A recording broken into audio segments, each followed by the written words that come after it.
हा प्रोजेक्ट कशा पद्धतीने रन होतो याची माहिती घ्यायचा एक उत्सुकता होती, म्हणून आज वेळ काढून त्यांच्या प्रोजेक्टला व्हिजिट केली. मी स्वतः एकदम हे आश्चर्यचकित झालो की इतकं डिटेलमध्ये यामध्ये विचार केला जातो की इथं फक्त नुसते मासे खाण्यासाठी किंवा लोकांना मासे तयार करून देणे हाच उद्देश नसून त्याच्या पाठीमागे एक खूप मोठी इकॉनॉमी आहे. ती त्यांच्याकडून जी माहिती मिळाली ती खरोखरच खूपच कौतुकास्पद आहे. नमस्कार, मी संजय जाधव, ग्रामविकास अधिकारी.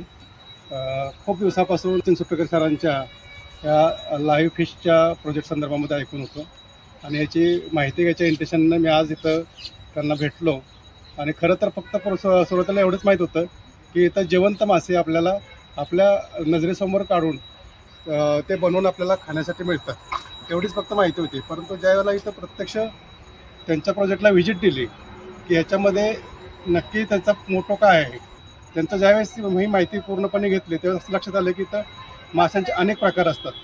त्याच्यामध्ये कुठला मासा खावा, कुठला मासा खाऊ नये इथपर्यंत ते नॉलेज त्यांच्याकडे आहे. आणि माशांचं संगोपन कसं करावं, मत्स्यबीज कसे सोडावे, त्याचं मत्स्यपालन कसं करावं, मत्स्यामध्ये येणारे जे काही भविष्यामध्ये प्रोजेक्ट सुरू केल्यानंतर ज्या काही त्याच्यामध्ये अडचणी आहेत, समस्या आहेत, त्याचं निराकरण कसं करावं याची डिटेल माहिती पूर्णपणे सरांना आहे.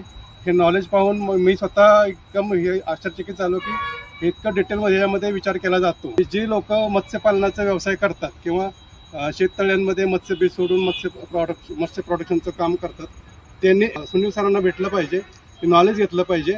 आणि सर्वात महत्त्वाचं असं आहे की हा व्यवसाय करायचा असेल मत्स्यपालनाचा तर परिपूर्ण ज्ञान असणं फार गरजेचं आहे. आपण अर्धवट ज्ञानानं एखादा व्यवसाय सुरू करतो आणि मग त्याच्यामध्ये जे काही समस्या येतात त्या समस्यांवर निराकरण करताना आल्यामुळं आपण त्या प्रोजेक्टमध्ये अपयशी होतो. आणि एक नरेटिव्ह असं पसरतं की ह्या प्रोजेक्टमध्ये प्रॉफिट होत नाही, अशा प्रकारचा चुकीचा समज जातो. परंतु इथं सुनील सरांच्या प्रोजेक्टला एकदा तुम्ही व्हिजिट करा, तुमच्या लक्षात येईल की प्रोजेक्ट कसा केला पाहिजे, का केला पाहिजे आणि याचं भवितव्य काय आहे पुढं जाऊन आणि याला काय स्कोप आहे, ही संपूर्ण माहिती तुम्हाला इथे मिळू शकते. त्यांनी एक छान उपक्रम पण सुरू केलेला आहे. इथं येणाऱ्या ज्या लोकांना हा व्यवसाय करण्याची आवड आहे आणि इच्छा आहे त्या लोकांना ते इथं 2 दिवसाचं ट्रेनिंग देतात.